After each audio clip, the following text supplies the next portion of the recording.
자, 오늘도 말씀을 통해 같이 함께 은혜를 나누겠습니다. 앞뒤 돌아보시면서 우리가 진하게 한번 인사를 좀 나누시겠습니다. 손을 흔들면서 같이 인사 나누겠습니다.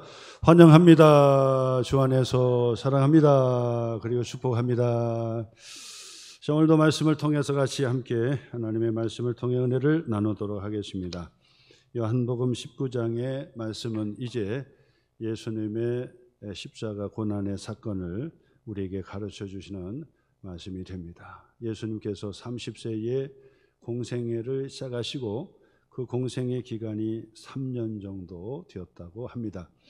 그러나 예수님의 공생애 이전의 삶도 중요하고 예수님의 공생애 3년도 중요한데 그 중에서도 예수님의 십자가의 고난, 바로 이 십자가를 지시는 일주일의 고난의 기간은 예수님의 사역에 있어서 가장 중심이 되고 핵심이 된다고 말씀을 드릴 수 있습니다. 예수님께서는 세상에 하나님으로서 계시다가 인간의 몸으로 세상에 오신 것은 하나님의 언약의 성취가 되는 것이고, 또 예수님께서 세상에 오신 것은 우리의 죄를 용서해 주시고 하나님의 자녀 삼아 주시려고 인간의 몸으로 세상에 오신 것입니다.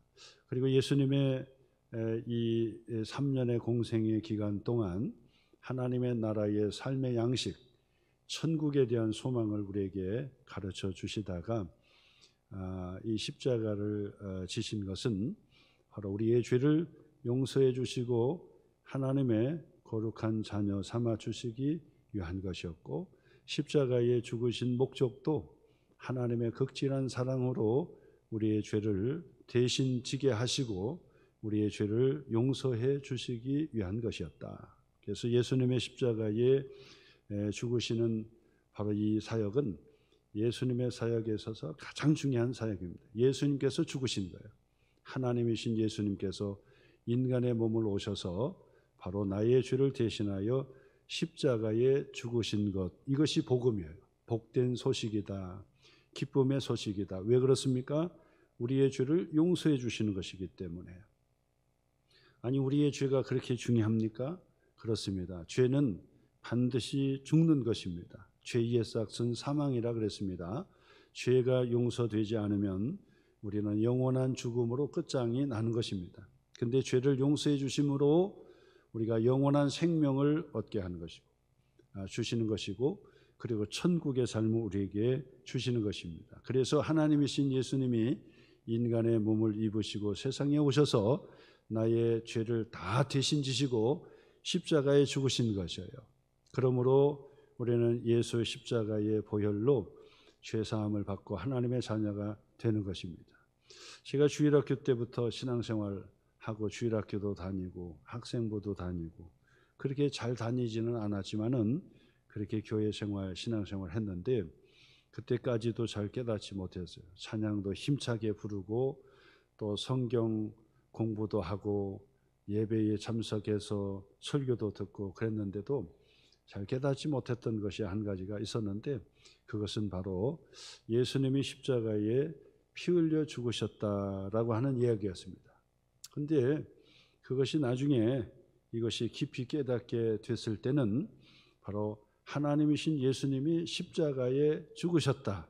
예수님의 십자가에 죽으신 피를 흘려 죽으셨다. 그래서 예수님의 십자가에 흘리신 피를 보혈이라 그러잖아요. 보혈. 보배로운 피라 해서 보혈이라 그런다. 왜 보혈이라 그런? 그만큼 중요하기 때문에 그런 것이죠. 왜 피가 그렇게 중요합니까? 바로 죽으셨기 때문에 중요한 거예요. 죽으셨다는 거예요. 피라고 하는 상징이 예수님이 죽으셨다라고 하는 그런 상징적 의미가 있는 것입니다. 그러면 왜 죽으신 것입니까? 바로 죄의 삭은 반드시 죽어야 되는데, 내가 죽어야 되는데 바로 예수님이 대신 죽으셨다는 것입니다. 그러므로 예수님을 믿고 나의 주님, 나의 하나님으로 믿고 영접을 하면 내가 죽어야 하는 것을 예수님께서 죽으셨기 때문에 예수님의 죽으심에 대한 바로 이 용서가 나에게 적용이 되는 것입니다. 그러므로 예수님을 믿는다고 하는 순간 나의 죄가 씻어졌고 용서를 받게 되는 것입니다. 그래서 용서받으면, 죄 용서받으면 구원받고 하나님의 자녀가 되고 천국을 소유하게 되고 천국의 기업을 유업으로 내가 받게 되었다라고 고백할 수가 있게 되는 것입니다. 이것은 어찌 보면 원색적인 복음이기 때문에 제가 이 말씀을 드리면은 교양 있는 사람이라든지 잘 모르는 사람들은 도대체 목사님이 이 시대에 도대체 왜 피 얘기를 하고 십자가에 예수님이 죽으신 이야기를 도대체 피 보혈을 왜 저렇게 얘기하는지 잘 이해하지 못할 것입니다. 그러나 교회의 하나님의 말씀은 세상에 교양 있는 말씀 하려고 하는 것이 아니라 우리를 구원해 주시고 우리를 하나님 자녀 삼아 주시고 인생의 궁극적인 문제를 해결하는 것이기 때문에 원색적인 복음이 전파가 돼야 된다라고 말씀을 드릴 수 있습니다. 아무리 세상에 좋은 이야기를 제가 다 하고 윤리 도덕적인 삶을 제가 아무리 이야기한다고 하더라도 하나님의 자녀가 되는 것이 아닙니다. 구원을 받게 되는 것이 아닙니다. 그 때문에 목사는 도덕 선생도 아니고 윤리 강사 교수도 아니고 그리고 세상을 아주 행복하게 사는 비결을 가는 행복 전도사도 아니고 그리고 세상에서 정말 돈 많이 벌고 또 소원 성취하면서 사는 그런 삶을 가르쳐 주는 것이 아니라 그것도 우리가 삶의 어떤 부분으로 제가 전해야 되겠지만은 그러나 그것이 아주 핵심적인 것이 아니에요. 제일 중요한 것은 인간이 낳고 또 나이가 들어서 병들고 그리고 죽게 되잖아요. 이 문제를 해결하는 거야. 이 문제를. 인생이 왜 낳고 또 유한한 존재로 병들다가 고통을 받다가 왜 죽느냐. 이 문제를 해결하는 것이 바로 교회에서 해결하는 문제고 그리고 목사가 가르치는 이 하나님의 말씀으로 가르치는 걸 바로 그걸 가르치는 거예요. 죽어도 사는 문제, 병들어서 죽어도 영원한 생명이 있다는 것, 천국, 이 세상이 전부가 아니라 천국이 있다는 사실을 가르쳐 주는 것이 목사가 전해주는 거예요. 그렇지 않습니까? 여러분들도 그 이야기를 들으려고 이 예배 시간에 저와 함께 있는 것이지 이 세상에 윤리 도덕의 멋진 그 교양 있는 것을 여러분이 배우려고 한다면 바로 이 자리에 오지 않으셨겠죠. 저보다도 윤리 강사로 도덕 선생으로 정말 멋지게 사는 사람이 세상에 많이 있는데 그곳에 가야죠. 유명하고 또 평생 철학을 하시는 그런 교수님들도 얼마나 많이 있습니까? 방송에 보면은 그런 좋은 분들이 많이 있더라고요. 그곳 가야지요. 근데 우리는 그걸 전하는 게 아니에요. 우리는 말씀을 통해서 그것 전하는 게 아니라 바로 이 땅이 전부가 아니라 천국이 있다는 것을 제가 전해드리는 거예요. 천국이 있다. 이걸 전해드리는 거예요. 그리고 우리의 육신은 병들고 죽게 되지만은 우리의 몸은 육으로만 되는 것이 아니라 영으로 존재한다. 이걸 가르쳐 드리는 것이 바로 이곳에서 제가 가르쳐 드려야 돼요. 영적인 것이 있다는 것을 가르쳐 드리는 겁니다. 영적인 세상 천국이 있고 그리고 우리의 몸은 육으로만 되는 것이 아니라 썩어서 무덤에 죽어서 무덤에 장사되면 끝나는 육체에 대해서 이야기하는 것이 아니라 우리의 몸은 바로 육과 영혼이 존재한다는 것을 제가 가르쳐 드리는 거예요. 그렇죠? 영혼이 있는 거예요. 영혼이. 그래서 죽어도 육적인 육체의 죽음으로 끝나는 것이 아니라 영혼은 지옥에서 영원히 살든지 천국에서 영원히 살든지 예수님께서 부활의 몸으로 승천하셨으니 그 몸 그대로 영적인 몸으로 세상에 오셔서는 우리의 몸도 예수님처럼 부활의 몸으로 영원한 생명을 누린다는 것을 가르쳐주는 것이 목사가 가르쳐주는 것이고 그게 사명이에요. 어떻게 세상에서 윤리 도덕적으로 사는가 이거 가르치는 것이 아니죠. 그거라고 한다면 제가 여러분에게 배워야 되겠죠. 저보다도 더 훌륭하게 멋지게 사는 분들이 많으니까 저부터도 배워야 될 것입니다. 그런데 저는 그게 아니에요. 영혼이 있다는 거예요. 천국이 있다는 거예요.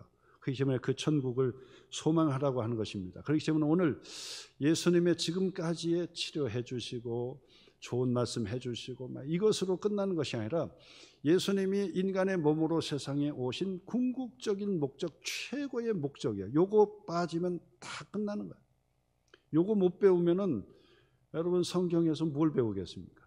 그러니까 요한복음 19장의 말씀은 예수님께서 고난을 받으시고 십자가를 지시고 그곳에서 죽으셨다라고 하는 것이 무슨 의미인지를 우리에게 가르쳐주고 바로 제가 그것을 여러분에게 가르쳐 드리는 겁니다. 최고의 바로 이 사건입니다.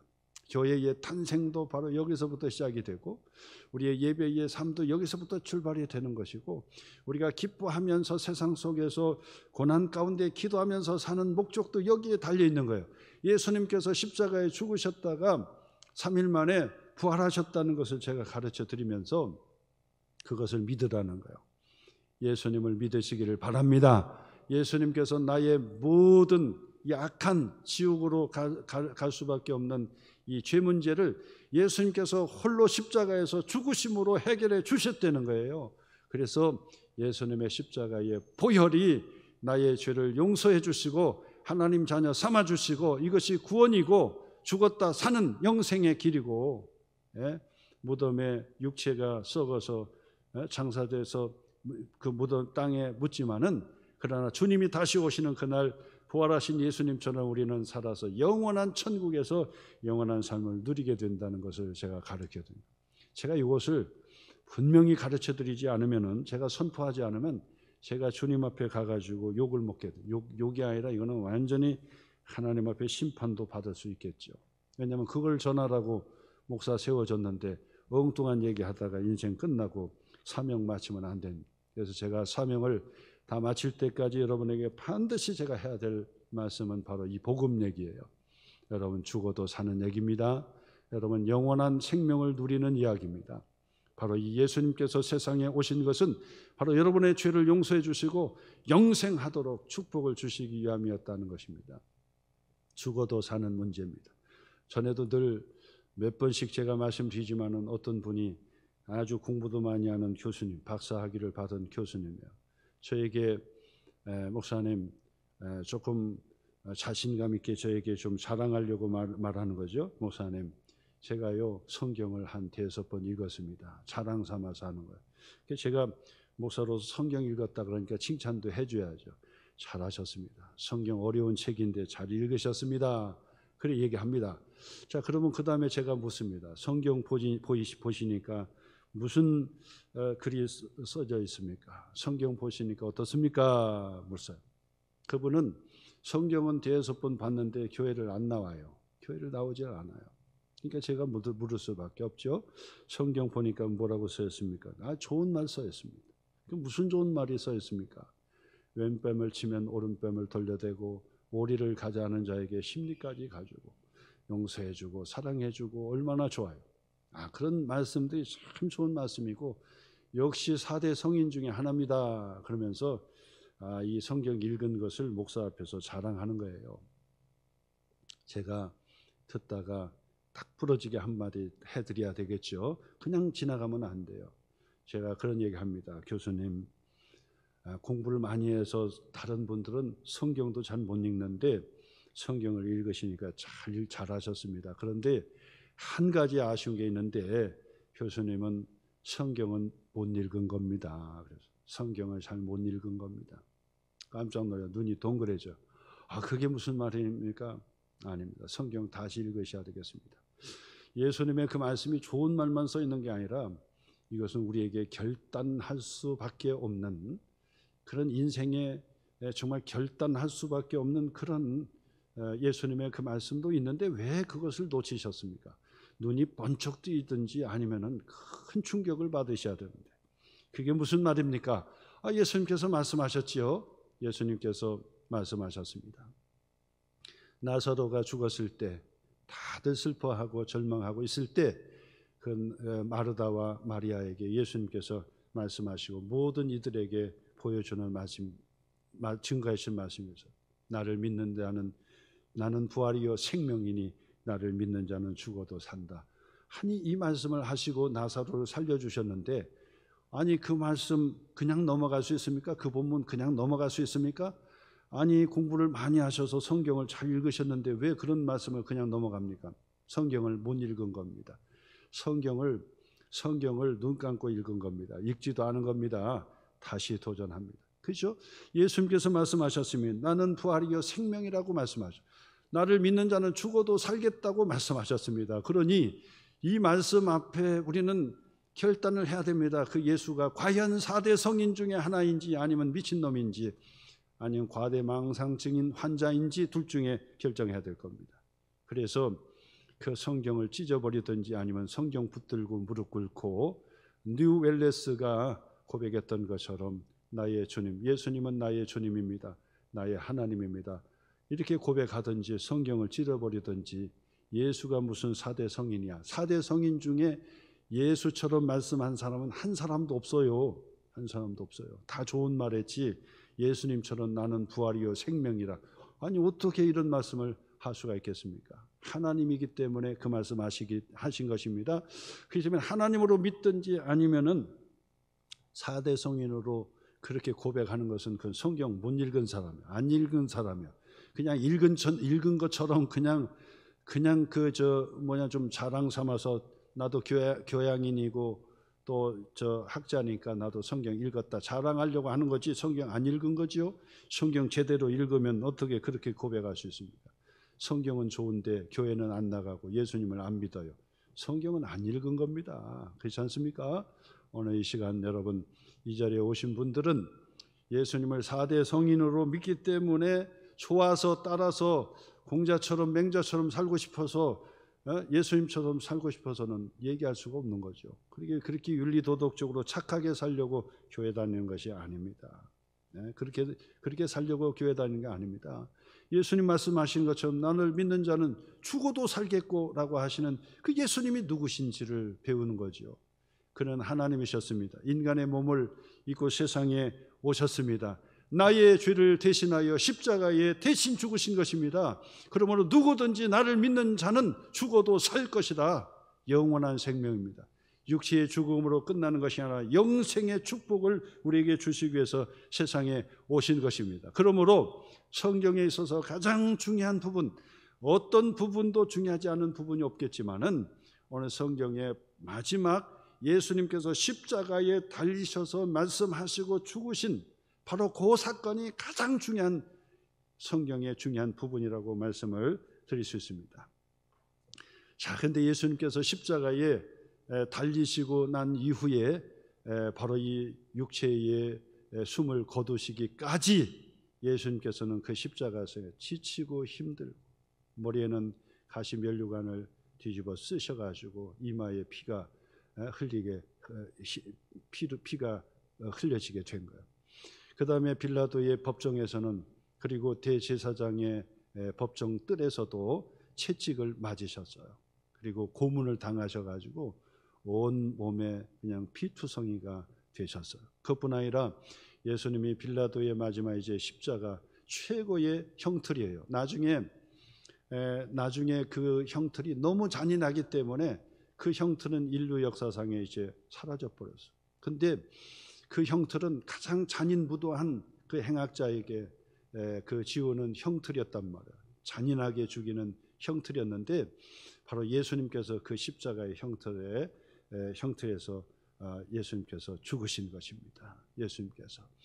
그래서 그 십자가를 지시고 그 이 해골이라고 하는 골고다에 바로 이 오르셨죠. 자기 십자가를 지고 오르신 거예요. 그리고 양 옆에는 가장 잔인한 행악자 두 죄인도 십자가를 거기에 지고 그리고 새 십자가 앞 중앙에 예수님께서 지시고 그곳에서 예수님께서 운명하셨는데 얼마나 지치고 힘드셨겠어요.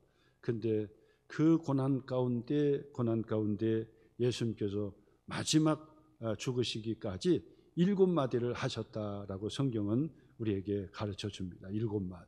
그것을 우리가 쉽게 가상칠언이다 그렇게 이야기합니다. 가상칠언 들어보셨죠? 가상칠언이요. 십자가상에서 7마디 하셨다라고 해서 가상칠언.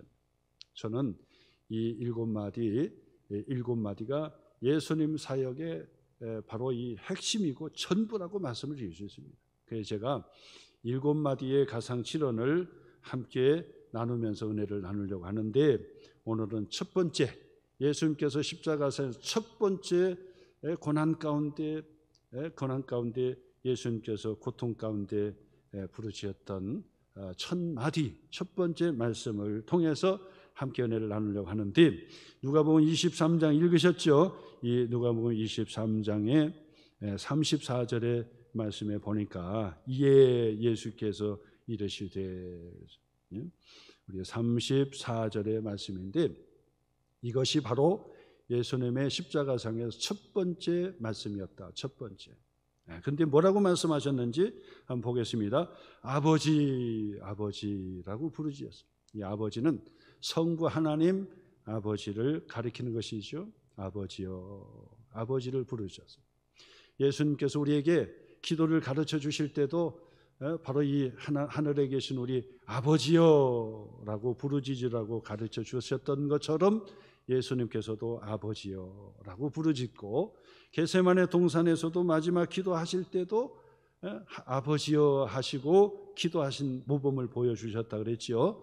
십자가상의 첫 번째 마디도, 첫 번째 말씀도 예수님께서 성부 하나님 아버지에게 기도하신 것으로 시작이 되는, 그리고 기도로 끝나게 되는 것을 보게 됩니다. 예수님의 기도죠.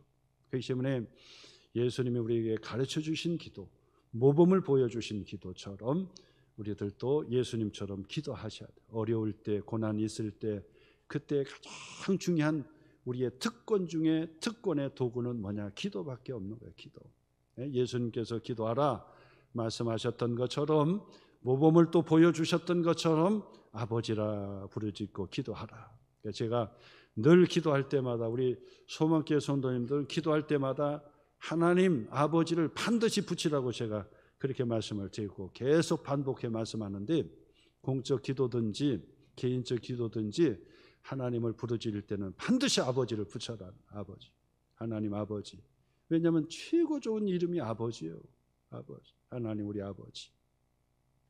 그것도 예수님께서 가르쳐 줄 때는 아람어로 아빠, 하늘에 계신 우리 아빠, 아빠라고 부르라. 아빠. 이 아빠는 세계 공통어라 그랬죠. 아버지의 애칭이고, 어린아이가 아버지를 부르는 최고의 언어가 아빠예요. 왜냐하면 든든하거든요. 아빠, 엄마 든든한 거야. 그렇잖아요. 그 아이들이 무슨 뭐 대통령의 백을 의지하겠습니까? 아니면 돈 많은 누구를 의지하겠습니까? 자기의 이 세상에서는, 아이에게 있어서 자기 세상에 있어서는 아빠, 엄마가 최고인 거예요. 그래서 엄마, 아빠, 두렵고 힘들 때도 엄마, 아빠를 부르짖는 것처럼 하나님 아버지를 부르짖으라 가르쳐 주셨는데, 예수님께서도 십자가에서 가장 첫 번째 이 말을 떼는 그 한마디는 아버지요, 아버지요. 그죠? 아버지요. 하나님 아버지께서 예수님을 세상에 보내주신 것이에요. 그리고 예수님도 하나님이시기 때문에 자원하셔서 인간의 몸으로 오신 것입니다. 인간의 몸으로 오신 거예요. 그리고 성부 하나님께서 독생자 예수님을 버리시기까지 사랑하셨고, 예수님은 십자가를 지시고 죽으시기까지 자원하셔서, 우리를 위해서 자원하셔서 십자가에 달리셨다라고 말씀을 하는데, 아버지여 부르시고 뭐라고 기도했습니까? 이 십자가에서 내려오게 해주세요. 천군 천사를 동원해 가지고 지금 나에게 채찍을 들고 핍박을 하고 침을 뱉고 창을 옆구리에 찌르는 바로 저들을 용서하지 마시고 저들을 다 이 자리에서 없이 해달라고. 아니, 구약의 선지서의 그 말씀을 통해서 보면은 하나님께서 천군이죠. 천군 천사의 군대지요. 보내주셔서 아람 군대를 그냥 하루아침에 그냥 송장 치르게 만드시기도 하시고 그러셨는데, 하나님의 아들이 기도하시면 그거보다 더한 일을 또 할 수 있겠죠? 아니, 죽은 자도 살리시고 오병이어의 기적의 사건도 일으켜 주셨는데, 예수님께서 그 자리에 십자가에서 내려오지도 못하시고 거기에 계셨던 것은 예수님께서 무능해서 그런 것이 아니라 예수님은 세상에 인간의 몸으로 우리의 죄를 대신하 십자가에 지시고 죽으시기 위해서 오셨기 때문에, 아무리 조롱을 하고 네가 그리스도면 다른 사람은 구원하는데 네 자신은 구원할 수 없더냐, 십자가에서 내려와 보라고 얘기하는 그들의 말에 예수님은 내려올 수 없는 그런 무능한 자가 아니었던 것이죠. 십자가를 지시고 그곳에서 예수님께서 단번에 십자가의 죽으심으로 우리의 모든 죄들, 하나님의 자자손손 자녀들을 용서해 주시고 하나님의 자녀 삼아 주시려고 십자가에 묵묵히 그 십자가를 지신 거 아니겠습니까? 그런데 예수님께서는 그 기도의 첫 마디가 뭡니까? 저들을 사하여 주옵소서. 예? 저들을 사하여 달라고, 저를 용서해 달라고 그렇게 기도합니다. 예수님의 기도는 효과적인 기도라 했습니다. 효과적인 기도란 얘기는 예수님의 말 한마디의 기도는 반드시 응답이 되고 능력이 있다는 의미로 효과적인 기도라고 말씀을 드리는 것입니다. 반드시 효과적인 기도는 응답이 있다는 거죠. 저들을 사하여 주옵소서. 그래서 예수님의 이 기도 때문에도 우리의 모든 죄를 다 용서해 주신 거예요. 용서해 주신 거예요. 그러면서 예수님께서 말씀합니다. 저가 저들의 행하는 것이 무슨 일인지를 알지 못한다. 하나님이신 예수님을 십자가에 못 박으라고 막 죽이라고 소리 질렀고 그를 십자가에 채찍을 내리쳤던 저들 하나하나가 다 자기가 무슨 죄를 저지르는지도 알지 못하오니 하나님 용서해달라, 저들을 용서해달라고 예수님께서 그렇게 기도하셨다라고 하는 것입니다. 오늘 여러분, 바로 이 예수님이 기도했던 것처럼 우리의 죄를 용서를 받게 된 것이고, 예수님께서 또한 십자가에서 죽으심으로 말미암아 바로 예수 그리스도 안에 믿음으로 고백하는 자들마다 모두가 모든 세상의 과거, 현재의 미래의 모든 죄까지 용서받았다는 사실을 믿으시기를 주님의 이름으로 축원합니다. 이것을 믿는 것이 정말 중요한 거예요. 이게 참 쉽고도 어렵고 어렵고도 쉬워요. 예? 어떤 분들은 교회 평생 다녀도 이게 뭔지를 모르고 그냥 다니는 분도 있어요. 그런데 어떤 분들은 하루를 나와도 이 복음을 듣고 그냥 믿어버리는 거, 어린아이처럼 믿어버리는 거. 맞습니다. 내가 십자가에 내가 죽어야 되는데, 나의 죄 때문에 내가 죽어야 하는데, 예수님이 십자가에 대신 하나님으로서 예수님이 십자가에 죽으셨군요. 내가 예수님을 믿습니다 하는 순간 나도 모르게 영적으로요, 과거, 현재, 미래의 모든 죄가 다 용서가 되는 거예요. 이거는 엄청난 놀라운 사건입니다. 세상에요, 용서가 없어요. 세상에 용서가 없어요. 뭐 내가 죄를 지면 뭐 감옥에 갔다 오면은 되지. 감옥에 갔다 온다고 해가지고 그 죄가 용서가 됩니까? 안 되는 거예요. 그냥 내가 잊어버린다 해서 그냥 잊어버리려고 하기 때문에 자기도 모르게 하는 거지, 그건 여전히 남아가지고 바로 영원한 주님이 오시는 날 마지막 때 그 죄에 대한 심판을 받게 되는 겁니다. 그런데 바로 예수님의 십자가의 보혈은요, 나의 모든 내가 알고 내가 알지 못하고 내가 기억이 나든 기억이 나지 않든 그 모든 죄를 다 용서해 주시는 거예요. 우리 같이 한번 큰 소리로 한번 따라해보면, 나는 예수님의 보혈을 믿습니다. 할렐루야. 예수님의 보혈을 믿는다는 얘기는 예수님께서 내 대신 죽으셨습니다라고 하는 고백이에요. 그렇기 때문에 우리는요, 이 믿음 자체만으로도 엄청난 하나님의 축복을 받게 되는데, 죄 용서의 축복입니다. 세상에서 감당할 수 없는 죄를 우리는 용서를 받게 되는 것입니다. 얼마나 놀라운 사건인지 몰라요. 그런데 세상에서는 왜 사람이 분주하고 침착하지 못하고 세상 속에 살아갈까? 다른 이유 없어요. 두려움 때문에 그러는 거예요. 두려움입니다. 근데 그 두려움은 어디서부터 오느냐? 그 두려움은 마귀가 가져다 주는 것인데, 그 마귀는 무엇을 가지고 두려움을 주냐면 죄의 문제를 가지고 계속해서 두려움을 주는 거예요. 원리적으로 영적인 원리를 가지고 제가 말씀을 드리는 거예요. 그렇기 때문에 나는 예수님의 십자가의 보혈로 죄 용서를 받았습니다. 과거의, 현재, 미래의 모든 것, 내가 상상할 수 없는 모든 죄까지 나는 용서를 받았습니다라고 하는 확신을 딱 갖는 순간 마귀는 떠나가게 되고, 마귀가 떠나가면 두려움은 자동적으로 떠나가게 되는 것입니다. 만약에 내가 두려움을 가지고 있다고 한다면 그 두려움은 마귀가 가져다 주는 것인데, 그 마귀는 무엇으로 공격하냐면 네가 죄가 졌지, 너는 부족하지, 내가 죄를 지고 있었잖아, 내가 이런 죄도 졌고 저런 죄도 지었잖아, 네가 어떻게 교회 다닐 수 있어? 네가 어떻게 구원받았다 할 수 있어? 네가 어떻게 하나님의 자녀라고 할 수 있어? 이렇게 얘기하는 거예요. 그걸 통해서 두려움을 주고 우리가 염려 근심하게 만들고 인생을 망치게 만들어 버리는 것입니다. 그러므로 바로 우리가 나는 예수님의 십자가의 보혈로 내 죄를 씻음 받았습니다 라는 그런 고백과 함께 그런 확신을 갖는 것이 바로 오늘 예수님께서 십자가에 지셔서 말씀하신 이 말씀을 우리에게 적용하는 거예요. 오늘도 여러분, 나는 예수 그리스도의 십자가의 보혈로 죄 용서를 받았으니 나는 하나님의 자녀예요. 누가 뭐라고 해도, 그죠? 마귀가 자꾸 속이는 거예요. 네가 그렇게 그 부족하고 죄를 졌는데 네가 어떻게 하나님 자녀라고 할 수 있어? 자꾸 우리를 왜소하게 만들고 심각하게 만들고 좌절하게 만들고 두려워하게 만들고 염려 근심하게 그래 만드는 거예요. 마귀가 주는 것입니다. 그러므로 예수님의 이름의 권세로 마귀는 떠나가라. 나는 예수님의, 하나님이신 예수님께서 십자가에 죽으신 엄청난 그 사건, 십자가의 사건으로 나는 죄 용서를 받았다.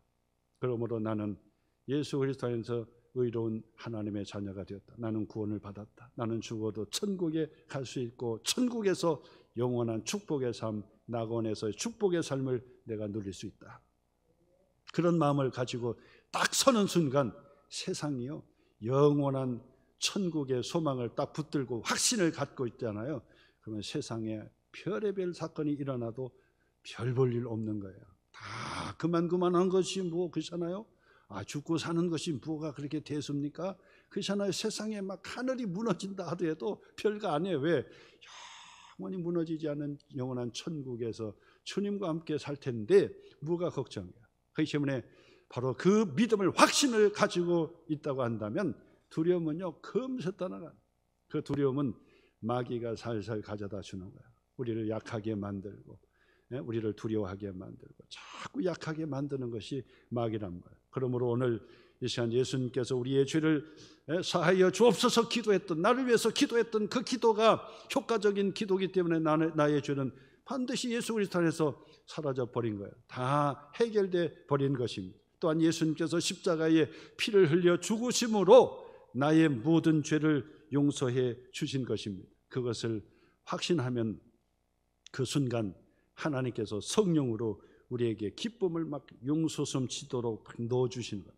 기쁨을 막 주는 거예요. 기쁨을, 엄청난 큰 기쁨을 우리 속에 막 부어 넣어 주신다라고 하는 사실입니다. 그러므로 여러분, 나는 예수 그리스도 안에서 죄 용서받고 나는 기쁨으로 감사함으로 주님 앞에 나갑니다. 이런 고백이에요. 그래서 그것을 확신만 하면은 우리 속에 막 기쁨이 막 흠쓰시는 거예요. 용서섬시. 그것을 경험하셔야 돼요. 이것이 믿음 생활이에요. 이것이 믿음 생활이지 세상 속에서 우리가 어떻게 살고 뭐 윤리 도덕적으로 살고 뭐 그런 것을 교회에서는 그것을 통해서 우리가 함께 나누는 것이 아니에요. 물론 그런 부분도 우리가 전도 선교를 위해서 그래서 중요한 거지요. 우리가 전도 선교를 위해서는 하나님의 자녀로 하면 그렇게 사지 말라고 해도 자동적으로 그렇게 사는 거예요.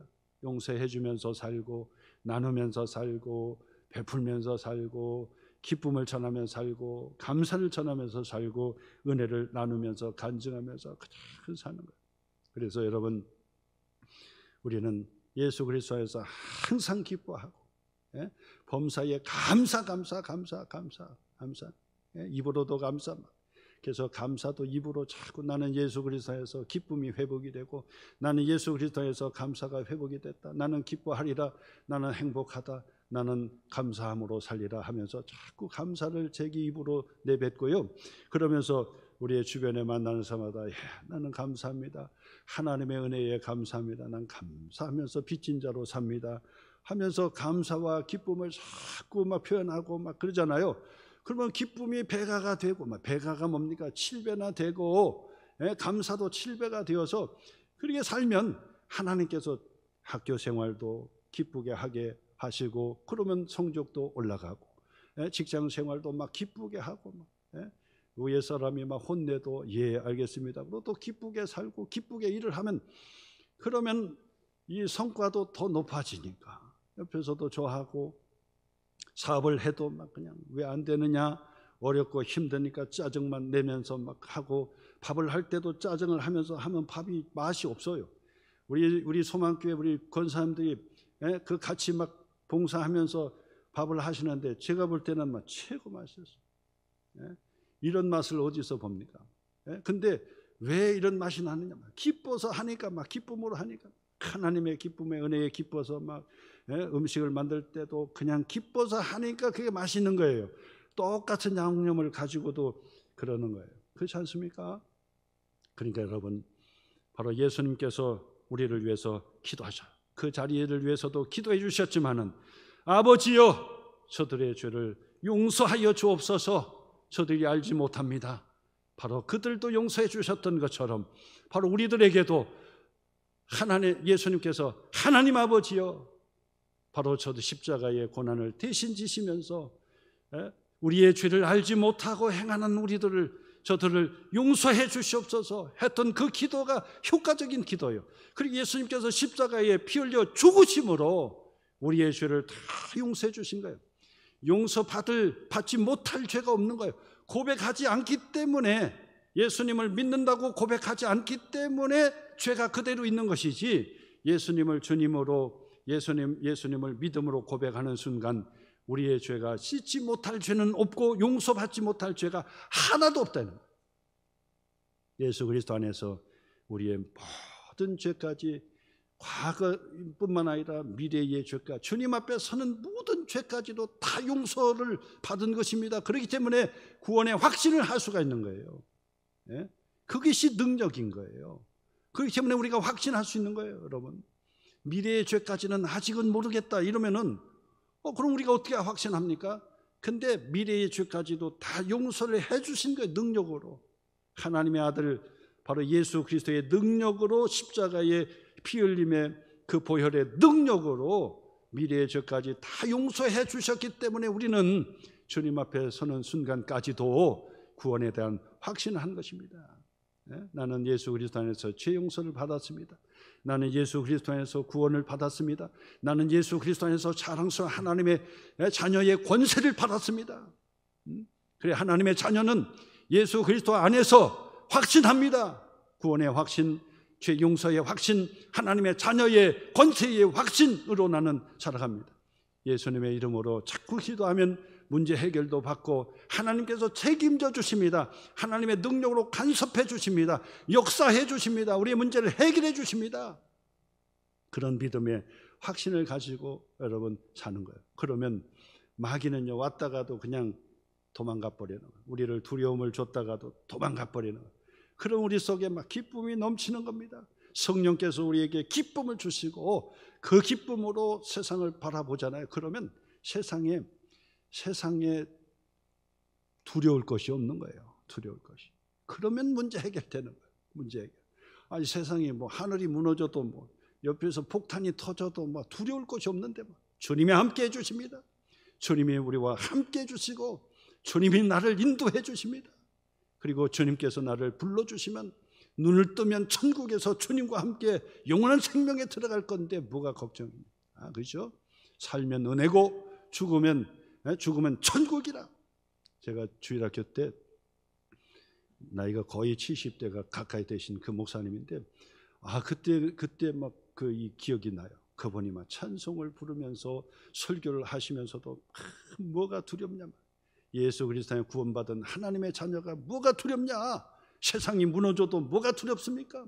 살면 은혜고 죽으면 천국이지 뭐가 두렵습니까? 그러면서 하나님의 자녀들은 자신감 있게 기도하면서 하나님 앞에 자신감 있게 살라고 그렇게 외쳤던 그 설교가 그 기억이 나는데 저도 그런 설교를 하고 있는 것입니다. 왜냐하면 예수 그리스도 안에서 죄 용서를 해주시고 구원해 주시고 하나님 삼아 주셨기 때문입니다. 오늘도 여러분 한 주간도 힘차게 구원의 확신을 가지고 마귀가 가져다 주는 두려움은 자꾸 벗어나야 됩니다. 그래서 나는 예수 그리스도 안에서 정말 하나님의 축복을 받았습니다. 두려움은 떠나가고 자신감 있게 믿음으로 기도해서 문제 해결 받으랍니다 하면서 한 주간도 승리하시기를 주님의 이름으로 축복합니다.